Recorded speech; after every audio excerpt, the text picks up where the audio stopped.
क्या ब्रह्मांड crystal glass की तरह बचता है? शायद, लेकिन इसका मतलब ये नहीं कि यह सचमुच बचता है और हम इसे सुन नहीं सकते। ये केवल कंपन करता है। आप में से कई जानते हैं कि ब्रह्मांड की शुरुआत 13.8 अरब साल पहले बिग बैंग से हुई थी। मैं तब नहीं था, लेकिन हम मान सकते हैं कि सब कुछ एक सुपर केंद्रित, गर्म और घने छोटे बिंदु से निकला था। जब यह दबाव सहन नहीं कर सका तो इसने बड़ा विस्फोट किया और समय, स्थान, पदार्थ और प्रतिपदार्थ को फैला दिया। यह एक पोकेबॉल की तरह था। जन्म के बाद ब्रह्मांड बेहद तेजी से आगे बढ़ा। कल्पना करें कि आप किसी स्थान के बीचों बीच खड़े हैं। आप पलक झपकाते हैं और अचानक से आप खुद को ब्रह्मांड से घिरा पाते हैं। ऐसा अनुभव होगा। यह बढ़ता ही चला गया और बढ़ता ही गया और अंत में गुरुत्वाकर्षण के कारण इसकी गति थोड़ी धीमी हो गई। गुरुत्वाकर्षण ने सभी पदार्थों को एक साथ खींचना शुरू किया, जिससे धीरे धीरे सितारों और आकाशगंगाओं जैसी नई चीजों के बनने में सहायता मिली। ठीक है, अब तक समझ में आ रहा है। बिग बैंग ने ब्रह्मांड को धक्का दिया और यह तेज हो गया। आखिरकार सब कुछ धीमा होकर स्थिर गति से चलना या रुकना चाहिए, है ना? खैर नहीं। 90 के दशक के अंत में खगोलविदों ने अजीब खोज की। उन्होंने कुछ सुपरनोवा देखे और ये सुपरनोवा जितना होना चाहिए था उससे कहीं ज्यादा दूर थे। दूसरे शब्दों में, ब्रह्मांड का विस्तार न केवल इतने सालों बाद भी जारी है, बल्कि यह और तेज हो रहा है। कई वर्षों के अध्ययन के बाद उन्होंने डार्क एनर्जी की धारणा को खोजा, एक रहस्यमय शक्ति जो ब्रह्मांड की कुल ऊर्जा का लगभग 38% है। यह ऊर्जा इसे समय के साथ और तेज फैलाती है। अब वैज्ञानिकों ने एक नई खोज का सुझाव दिया है। शायद ब्रह्मांड की गति थोड़ी अस्थिर है। ऐसा लगता है कि ब्रह्मांड का विस्तार पिछले कुछ वर्षों में सहज और स्थिर नहीं रहा है। इसके बजाय यह कई बार तेज और धीमा होने के दौर से गुजरा है। खगोलविदों ने हमारे ब्रह्मांड के इतिहास में इस त्वरण और मंदी के लगभग 7 चक्रों की गणना की है। इसकी तुलना क्रिस्टल ग्लास के दोलन से की जा सकती है। जब आप क्रिस्टल ग्लास पर प्रहार करते हैं तो यह कंपन करता है, अपनी प्राकृतिक आवृत्ति पर दोलन करता है। यह उतार चढ़ाव से गुजरता है, जिसमें समय समय पर आवृत्ति बढ़ती और घटती रहती है। समय के साथ यह धीरे धीरे शांत हो जाता है और अंततः गायब हो जाता है। ठीक इसी तरह हमारे ब्रह्मांड के साथ भी कुछ ऐसा ही हो रहा है। आप कल्पना कर सकते हैं कि इसकी गति भी उसी प्रकार उतार चढ़ाव करती है, कभी बढ़ती है और कभी घटती है।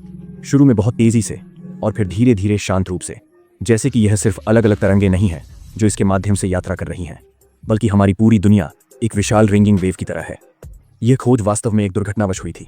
खगोलविद डार्क मैटर मॉडलिंग पर काम कर रहे थे। उन्होंने हबल आरेख नामक एक नया ग्राफ बनाया, जिससे पता चलता है कि वर्षों में ब्रह्मांड कितना बड़ा हुआ। सुपरनोवा के जरिए मापा गया। सुपरनोवा हमारी दुनिया के लाइट हाउस की तरह है, जो मानचित्र पर चीजें चिह्नित करते हैं। तभी ये दोलन मिले। लेकिन हमें यह सुनिश्चित करने के लिए सभी डेटा की जांच करनी होगी कि खोज सच है। डार्क एनर्जी और डार्क मैटर ब्रह्मांड के साथ अजीब खेल खेलते हैं, जहां कोई हर चीज खींचने की कोशिश करता है एक साथ, जबकि दूसरा चाहता है कि सब कुछ फैल जाए। अब तक डार्क एनर्जी डार्क मैटर से अधिक भारी है, जिसका वजन ब्रह्मांड का सिर्फ 26% है। अब ये दोनों हमारे लिए अदृश्य हैं और सिर्फ हमारी आंखों के लिए नहीं, जैसे इंफ्रारेड। हम उन्हें किसी भी तरह से पहचान नहीं सकते, बस मान सकते हैं कि वे मौजूद हैं, इस आधार पर कि वे गुरुत्वाकर्षण को कैसे प्रभावित करते हैं, पूरी आकाशगंगाओं और ब्रह्मांड की बड़े पैमाने की संरचनाओं को बदलते हैं। हमने इन्हें इसलिए बनाया ताकि यह समझा सकें कि हमारी दुनिया कैसे काम करती है। डार्क एनर्जी समय और अंतरिक्ष में समान रूप से फैली होती है और हम अब भी नहीं जानते कि यह क्या है। कुछ सिद्धांत कहते हैं कि यह अंतरिक्ष की एक विशेषता, क्वांटम उतार चढ़ाव या एक नए प्रकार का क्षेत्र या कण हो सकता है। फिलहाल हमारे पास एक अदृश्य ऊर्जा है जो ब्रह्मांड को तेजी से बढ़ने के लिए प्रेरित करती है। अगर हम इसके बारे में और जान पाए तो यह हमारी दुनिया के भाग्य का अनुमान लगाने में मदद करेगा। डार्क एनर्जी के काम पर निर्भर करते हुए ब्रह्मांड अनिश्चित काल तक बढ़ सकता है, या शायद यह बड़े रिप का अनुभव करेगा जहां सभी पदार्थ अलग हो जाएंगे। उम्मीद है तब हम नहीं होंगे। इस बीच डार्क मैटर, जो अदृश्य और अभी तक सिद्ध नहीं हुआ है, विपरीत तरीके से काम करता है। यह ऊर्जा नहीं है जो गति देती है, बल्कि यह गोंद की तरह है जो सब कुछ जोड़ता है। यह ऐसा पदार्थ है जिसे हम पहचान नहीं सकते, क्योंकि यह प्रकाश नहीं उत्सर्जित, अवशोषित या परावर्तित करता। हम इसके कण भी नहीं जानते। हम अब तक उन्हें पकड़ नहीं सके। पहले हमने सोचा कि यह भारी कणों से बना है, जैसे हमारी दुनिया में, लेकिन वर्षों के शोध के बाद भी उन्हें कोई कण नहीं मिला। अब वे सोचते हैं कि शायद यह अल्ट्रालाइट कणों से बना है, जो हमारे ज्ञान से लाखों गुना हल्का है, इसलिए हम उन्हें ठीक से देख नहीं पाते। खगोलविद अब कणों को नहीं, बल्कि उन तरंगों को पहचानने की कोशिश करते हैं जो वे अंतरिक्ष में छोड़ते हैं। हम मानते हैं कि यह है, क्योंकि बिना इसके हमारी आकाशगंगाएं एक साथ नहीं रह पाती। डार्क मैटर उन्हें बनने, बढ़ने और घूमने में मदद करता है। तो हमारी दुनिया का लगभग 85% हिस्सा किसी अज्ञात चीज से बना हुआ है। यह सब अविश्वसनीय रूप से रहस्यमय है और इस पर बहुत अधिक शोध की आवश्यकता है, लेकिन फिलहाल हम यही जानते हैं। शायद भविष्य में हम कुछ ऐसा खोज लेंगे जो ब्रह्मांड के बारे में हमारी धारणा को पूरी तरह से बदल सकता है। यही अल्बर्ट आइंस्टीन के साथ भी हुआ था। 20वीं सदी की शुरुआत में आइंस्टीन सहित अधिकांश वैज्ञानिकों का मानना था कि ब्रह्मांड वास्तव में गति नहीं करता है। उन्हें लगा कि यह स्थिर है, न फैल रहा है, न सिकुड़ रहा है। ऐसा इसलिए है क्योंकि हमें लगता है कि यह हिलता नहीं है। उस समय वैज्ञानिकों के पास शक्तिशाली कंप्यूटर या दूरबीन नहीं थे जो सितारों और सुपरनोवा में छोटे बदलावों का पता लगा सकें।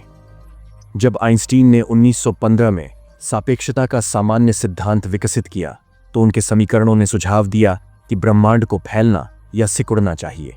यह बात उसे समझ नहीं आई। इस गणना दोष को ठीक करने के लिए उसने ब्रह्मांड संबंधी स्थिरांक का नया शब्द पेश किया। यह गुरुत्वाकर्षण के आकर्षण का प्रतिकार करने वाला बल था। इसका मतलब था कि जब गुरुत्वाकर्षण सब कुछ जोड़ने की कोशिश करता है, तो कुछ बल या ऊर्जा सब कुछ अलग करके संतुलन बनाती है। परिचित लगता है? फिर 1920 के दशक में खगोल शास्त्री एडविन हबल और जॉर्जेस लेमेत्रे ने पाया कि ब्रह्मांड स्थिर नहीं है, यह सच में फैलता है। उन्होंने दूर की आकाशगंगाओं से हल्का लाल रंग देखा। इस संकेत का मतलब था कि अन्य आकाशगंगाएं हमसे दूर जा रही थीं। इसके बाद आइंस्टीन ने ब्रह्मांडीय स्थिरांक को हटा दिया। दिलचस्प बात यह है कि बाद में उन्हें इस पर शर्मिंदगी हुई। इसे उन्होंने अपनी सबसे बड़ी भूल कहा। उन्हें यह भी नहीं पता था कि वे अपने समय से 100 साल आगे थे। गलती से डार्क एनर्जी खोज ली। अब ब्रह्मांड संबंधी स्थिरांक फिर से वापस आ गया है, लेकिन एक नए रूप में। डार्क मैटर के साथ भी कुछ ऐसा ही हुआ था। वैज्ञानिकों ने पहले ही यह नोटिस करना शुरू कर दिया था कि कुछ चीजें आपस में मेल नहीं खा रही हैं। 20वीं सदी की शुरुआत में उन्होंने देखा कि आकाशगंगा समूहों में उन्हें एक साथ रखने के लिए पर्याप्त दृश्यमान द्रव्यमान नहीं था। इसका अर्थ था कि कुछ अदृश्य द्रव्यमान होना चाहिए जो इसकी भरपाई करने में मदद करता है, और तभी इसे इसका नाम मिला, डार्क मैटर।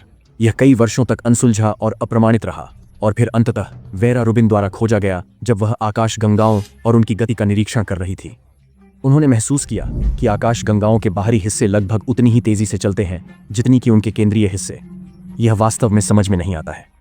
बाहरी भाग थोड़ा धीमा होना चाहिए। यह डार्क मैटर का पहला आधिकारिक प्रमाण बन गया, जिसने इसके शोध को बढ़ावा दिया। अभी भी बहुत सी चीजें खोजी जानी बाकी हैं, लेकिन शायद एक दिन हम इसे पूरी तरह से समझ जाएंगे। हमारे ब्रह्मांड का अदृश्य हिस्सा क्या है जो इसे बजाता है? आज के लिए इतना ही। अगर वीडियो पसंद आया तो कमेंट करके बताएं और इसे लाइक करें और दोस्तों से शेयर करें। यदि आपने चैनल सब्सक्राइब नहीं किया है तो अभी सब्सक्राइब करें और बेल आइकॉन प्रेस करें।